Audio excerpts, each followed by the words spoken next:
নমস্কার দর্শক বন্ধুরা, স্বাগত জানাচ্ছি আপনাদের সবাইকে আমার চ্যানেলে, যার নাম আয়ুষ দ্য ফিল্মি বুকওয়ার্ম।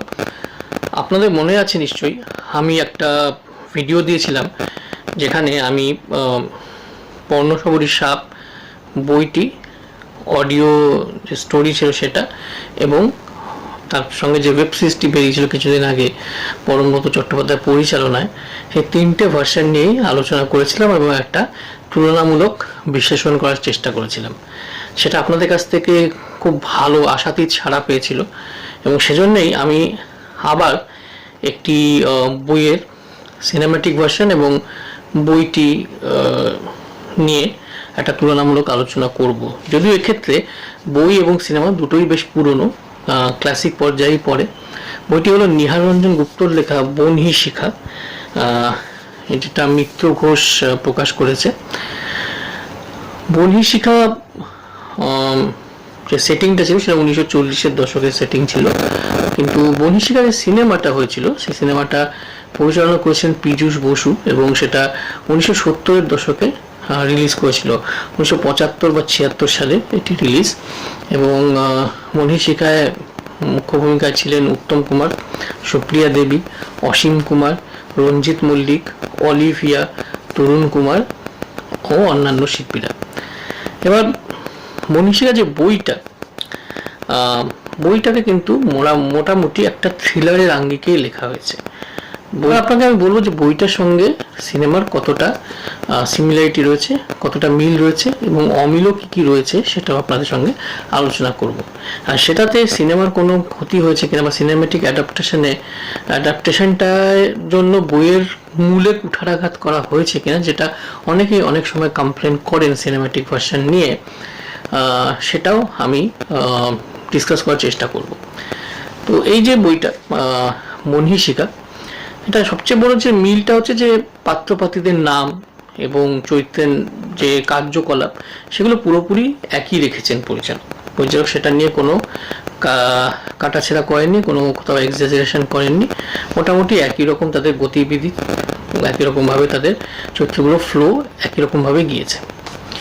এবং আরেকটা যেটা মিল সেটা হচ্ছে মূল যে গল্পটা একজন বিকৃত মস্তিষ্ক মানুষেরই গল্প বলতে পারেন, যে খুবই ব্রিলিয়েন্ট একজন মানুষ, খুবই বুদ্ধিমান মানুষ, উচ্চশিক্ষিত একজন মানুষ, কিন্তু তিনি তার প্রেমিকাকে পান না, কারণ তার জন্ম পরিচয় বলে কিছু নেই। তিনি অনাথ হলেও কিছু আসতো যেত না হয়তো, কিন্তু তার কোনো জন্ম পরিচয় নেই। কার উরসে তার জন্ম সেটা তিনি নিজেও জানেন না, এমনকি যিনি ফাদার তিনিও জানেন না।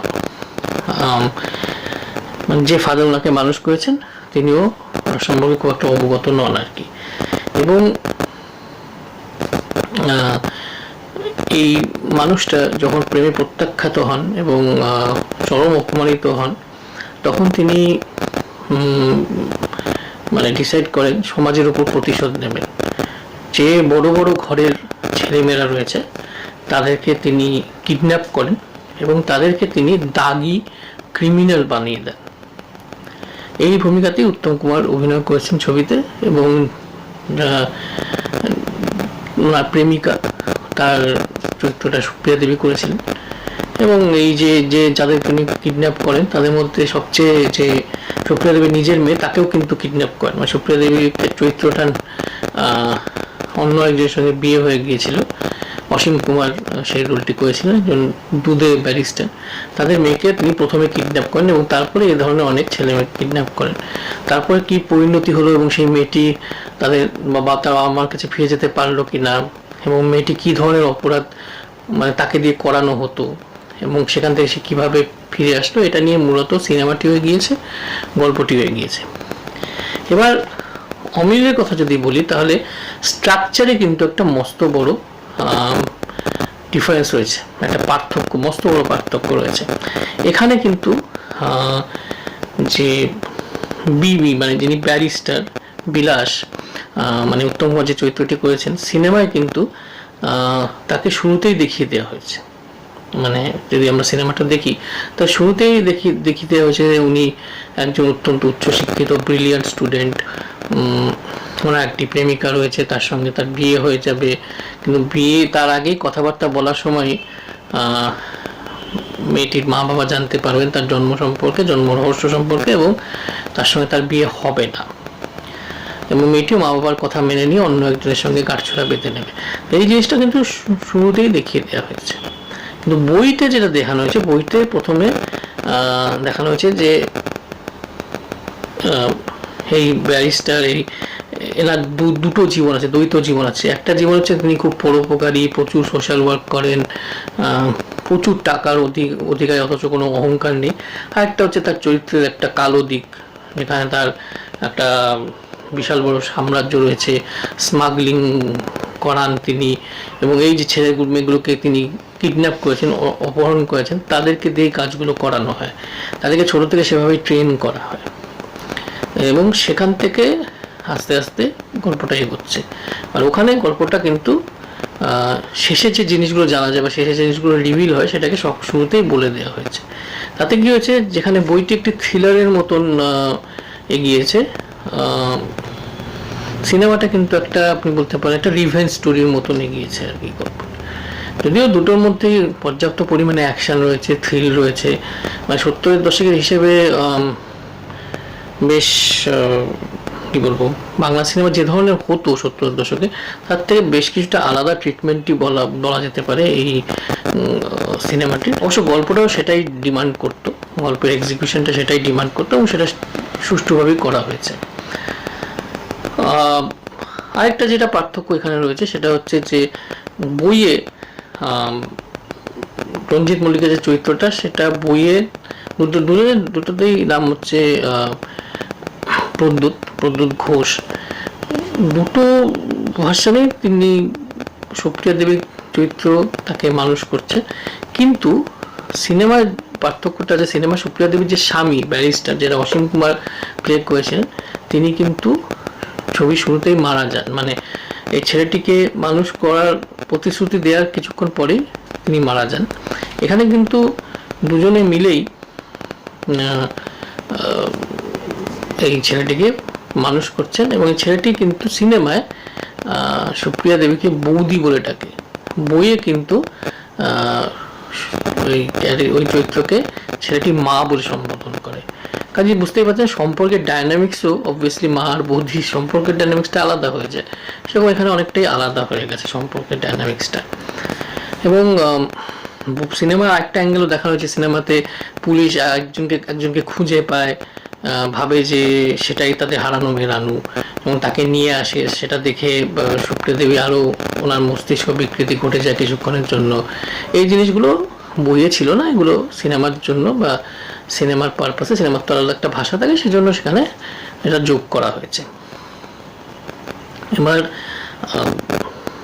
বইয়ে আরও বেশ কিছু জিনিস দেখানো হয়েছিল। বইয়ে একটি হোটেলকে তার আড্ডা বলে দেখানো হয়েছিল, হোটেলটার নাম ছিল দ্য রিট্রিট, এবং সেখানে নানা রকম লোকের আনাগোনা, জিনিসগুলো যেভাবে বই এসছে সেভাবে ঠিক সিনেমায় আসেনি, তবে ঘটনাগুলোর বর্ণনা রয়েছে, ঘটনাগুলো দেখানো হয়েছে ছবিতে, কিন্তু যেভাবে বই এসছে সেভাবে সেখানে আসেনি।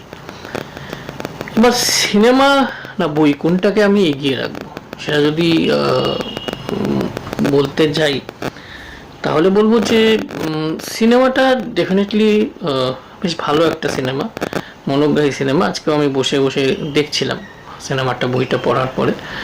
কিন্তু এই বইয়ের কিছু জিনিস বা বইয়ের কিছু সম্পর্ক যেভাবে এসেছে, এবং বইয়ের সেটাকে যতটা সুন্দরভাবে, নিহাররঞ্জন গুপ্তর তো লেখনী খুব সুন্দর ছিল, ভাষাটাও খুব সুন্দর ছিল, সেটা যেভাবে ফোটানো হয়েছে, যেভাবে বোঝানো হয়েছে, সেটা ঠিক সেইভাবে সেই লেভেলে গিয়ে বইয়ে বা সিনেমায়, ক্ষমা করবেন, সেটা সেই লেভেলে চলচ্চিত্রায়িত হওয়ার সময় সেই জিনিসটা কোথাও যেন হারিয়ে গেছে কোথাও। কাজেই দর্শকরা সেই সম্পর্কগুলোর সঙ্গে নিজেকে খুব বেশি সম্পৃক্ত করতে পারেন না সিনেমায়। এটা একটা মেজর ডিসঅ্যাডভান্টেজ আমি বলবো সিনেমাটার ক্ষেত্রে। কিন্তু কেউ যদি বইটা না পড়ে সিনেমাটা দেখে, তারা তো এগুলো জানতেও পারবে না, তারা বুঝতেও পারবে না, তারা ঠিকই এনজয় করবে।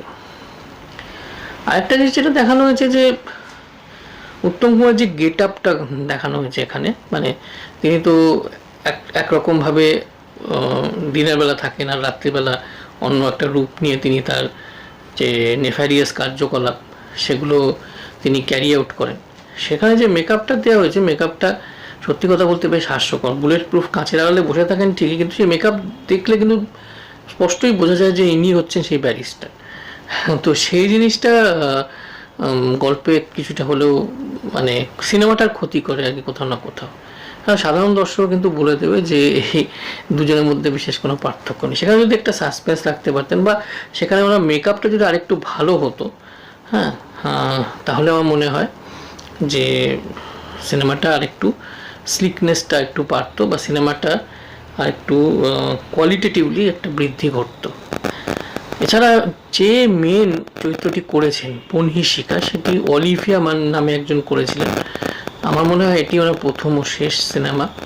তো ওনাকে বনহিশিকার রূপে দর্শক হিসেবে আমার একটু অ্যাকসেপ্ট করতে কষ্ট হয়েছে, যেহেতু আমি বইটা পড়েছি। আবার বলতাম, কেউ যদি বইটা পড়ে সিনেমাটা দেখেন তার একটু অ্যাকসেপ্ট করতে কষ্ট হবে, কারণ বনহিশিকার যে বর্ণনা দেওয়া হয়েছে বইতে, সেই বর্ণনার সঙ্গে অলিভিয়ার মিল সামান্যই।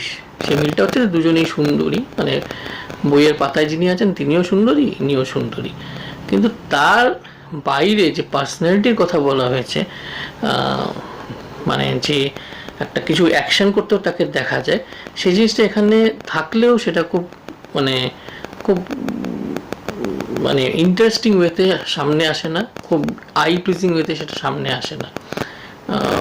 আমার মনে হয়েছে যে এটা একটা ভুল চয়েস হয়েছে অলিভিয়া মেটি এই চরিত্রে। পরিচালকের বা প্রযোজকের সেখানে একটা গাফিলতি অবশ্যই আছে। এছাড়া রঞ্জিত মল্লিক যে চরিত্রটি করেছেন, রঞ্জিত মল্লিক সে সময় খুবই ইয়াং ছিলেন এবং পুলিশ অফিসার চরিত্রে তাকে বেশ ভালোই মানিয়েছে। পরের দিকে তো উনি পুলিশ অফিসার চরিত্রে ভালোই নাম করেছেন সত্যতে, এটা তার অনেকটাই আগে, প্রায় তার 7-8 বছর আগে। তো রঞ্জিত মল্লিককে আমার ব্যক্তিগতভাবে কিন্তু ভালোই লেগেছে চরিত্রটিতে, এবং সেই সময় তার ওই কিছু ম্যানারিজমস আছে, সেই ম্যানারিজমসগুলোও ছিল না, ফলে বেশ বাস্তবিক মনেই হয়েছে চরিত্রটা। এছাড়া সুপ্রিয়া দেবীর অভিনয় খুব ভালো। উত্তম কুমার তো কী বলবো, উনি উত্তম কুমারের অভিনয়টা অসাধারণ বলতে গেলে। নেগেটিভ রোল উনি দারুণ করতেন আমার মতে। যে বাঘবন্দি খেলা দেখেছে সে বুঝে যাবে যে উনি নেগেটিভ রোলটা কী ভালো করতেন। এখানেও তার অন্যথা হয়নি, খুবই ভালো উনি করেছেন। এবং যে চরিত্রটি নিহারঞ্জন গুপ্ত এখানে যেভাবে চরিত্রটি বর্ণনা করেছেন, তার সঙ্গে অনেকটাই কিন্তু ওনার চরিত্রটা মিলে যায়। কিন্তু আমার একটাই কমপ্লেন রয়েছে যে শুরুতে যখন দেখিয়ে দেওয়া হচ্ছে যে উনি খুবই একজন ইয়াং, উনি বাইরে পড়তে যাচ্ছেন, সেই সময় উত্তম কুমারের যা বয়স হয়েছিল, সেটার সঙ্গে সেই বয়সটার সঙ্গে ওনার সেই ক্যারেক্টারাইজেশনটা যাচ্ছে না। ওনার প্রয়াস তো পুরোই রয়েছে, কিন্তু অতটা ইয়াং ওনাকে ওখানে মনে হচ্ছে না। সে জায়গায় যদি উত্তম সুপ্রিয়ার জায়গায় অন্য কোনো অভিনেত্রীকে দিয়ে সেটা করানো যেত, তাহলে মনে হয় ভালো হতো, আরও ভালো হতো আর কি ব্যাপারটা। তো অল ইন অল বনহিশিকার বইটি আপনারা অবশ্যই সংগ্রহ করে পড়তে পারেন। এটি একটি ক্লাসিক বই, এবং তখনকার দিনে যে ধরনের সামাজিক উপন্যাস লেখা হতো তার থেকে অনেকটাই আলাদা একটি সোশ্যাল থ্রিলার বলা যেতে পারে, সে ধরনের একটি বই। এবং বইটির মধ্যে ইন ইটসেলফ এটা তো বলতেই হবে যে একটা সিনেম্যাটিক ব্যাপার আছে, সেজন্যই হয়তো এটাকে নিয়ে সিনেমাটা করা হয়েছিল। আর যদি আপনারা বইটা না পড়ে সিনেমাটা দেখতে চান, স্বচ্ছন্দে দেখতে পারেন, ইউটিউবে আছে, আমি লিঙ্ক দিয়ে দেবো ডেসক্রিপশন বক্সে। কিন্তু মনে হয় আপনারা অনেকেই হয়তো দেখেছেন, কারণ টিভিতে বেশ কিছুবার ছবিটি দেখানো হয়েছে। যদি না দেখে থাকেন তাহলে লিঙ্ক দিয়ে অবশ্যই দেখবেন। এবং যদি আপনার বইটা পড়ে সিনেমাটা দেখতে চান, তাহলে এই কথাগুলো মাথায় রাখবেন, তাহলে হয়তো সিনেমা দেখাটা আপনার কাছে একটা ভালো এক্সপিরিয়েন্সই হবে। এই ছিল আমার একটা তুলনামূলক আলোচনা বনহিশিকা বই এবং বনহিশিকা সিনেমাটি নিয়ে। আশা করি আপনাদের ভিডিওটি ভালো লাগবে। এটা একটা অন্যরকম একটা ভিডিও করার চেষ্টা করলাম, এবং এটাতেও যদি ভালো সাড়া পাই তাহলে এরকম অনেক উদাহরণ রয়েছে, সেরকম বই এবং তার সিনেমাটিক ভার্সন নিয়ে আলোচনা করা যাবে না হয়। আজ তাহলে এ পর্যন্তই। আশা করি ভিডিওটা আপনাদের ভালো লেগেছে। যদি ভালো লেগে থাকে বা নাও লেগে থাকে, আপনি নির্দ্বিধায় কমেন্ট বক্সে জানাতে পারেন। ভালো লাগলে অবশ্যই লাইক, শেয়ার এবং সাবস্ক্রাইব করতে ভুলবেন না। এবং যখন সাবস্ক্রাইব করবেন তার পাশে বেল আইকনটা প্রেস করে দিতে ভুলবেন না, তাহলে নোটিফিকেশনটা সবচেয়ে আগে কিন্তু আপনার কাছে চলে যাবে যখনই আমি কোনো নতুন ভিডিও দেব। আজ তাহলে আসি, ভালো থাকবেন, সুস্থ থাকবেন, শুভরাত্রি, টাটা।